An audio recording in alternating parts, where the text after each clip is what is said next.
Welcome to Alphabet City. I'm your guide, Ayaz Akhtar, and you are the most amazing audience in the whole world. All right, we've got a lot of pricing reports about the S20. Let's go. A new report from a Korean news outlet called News One says it has an exclusive on the S20 pricing. It says in Korea, the S20 will cost 1.25 million won, or around $1,050 US. For the S20 Plus, 1.35 million won, or around $1,140. The price tag for the S20 Ultra would be 1.6 million won. That's around $1,350 US. Quick aside, for those of you just joining the S20 coverage, the S20 would be the follow-up to the S10. Also, there's a new naming convention. The S20 is the base model, the S20 Plus is the middle tier, and the S20 Ultra would be the top-of-the-line version of the phone. This News One report also echoes an early report saying the overseas pricing will be as follows. S20 5G, 900 to 1,000 euros. S20 Plus 5G, 1051 to 1,100 euros. And the S20 Ultra 5G, 1,300 euros. That is pretty much exactly what Max Weinbach tweeted in late January. Meanwhile, John Prosser of Front Page Tech says that he's got T-Mobile's pricing for the US. Here's what we're looking at. S20 at $999, S20 Plus at $1,199, and the S20 Ultra, $1,399. But wait, there's one more thing. The pricing may be different on AT&T. This is also according to Prosser. He says each model will cost $100 less on AT&T.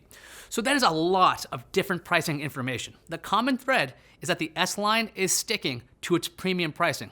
Also, I don't recall reading anything about a budget version like the S10e. Arguably, the S20 base model would replace it though. If you guys have heard anything about a budget version, let me know. Back to the News One report, it says pre-orders will open up on February 14th.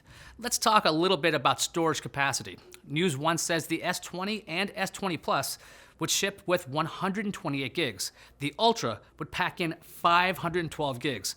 Older reports say the S20 Ultra would also have a micro SD card slot if you wanted to put in even more storage. The others, they don't have that slot. Okay, so we have seen so much information about the Galaxy S20 at this point. Is Samsung planting some of this information out there? I can't say either way. However, it is really interesting to see all of these reports that line up so nicely. The concept images, maybe the official press renders, and even specs. They're all out there. It's almost like the phone maker is setting expectations for the phone while keeping it all over the news.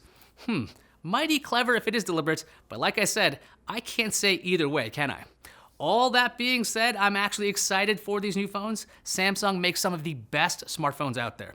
I'm definitely not a huge fan of every app it makes and loads on the phone, like so many of you. Samsung's phones, though, overall, are very slick. I'm curious about what camera tricks we'll see on the S20. It's funny, Google is really good at putting together software. Then there's Samsung. If only there was a pure version of Android on Samsung devices, like a Google Play Edition or something. Nah, that would never happen. Again. On to Comment Cove. Last time we talked about the pricing of the Galaxy Z Flip. Reports put it at around $1,600 US. While I go through the comments, check out this video of the Galaxy Z Flip by Ben Jeskin. Kino said, "I'm not unfolding my wallet for this folding phone." I love good wordplay. Mark Jeff asks one question. Is it waterproof? That's a great question. I have not seen anything to suggest it is or not. You and Impact says, I would rather appreciate smartphones with powerful hidden cameras over flip phones. Good point. Where are those phones already? Didn't we cover that a long time ago? Thanks to everyone for writing in. If you missed out on what to expect from the Fruit Company and its new iPhones, check this out. If you've enjoyed your stay in Alphabet City, please like and subscribe. If you've got any questions, comments, or news, let me know. Also, come back to CNET's YouTube channel to watch our live coverage of Samsung's Unpacked event on February 11th. I'm Ayaz Akhtar, and I'll see you online.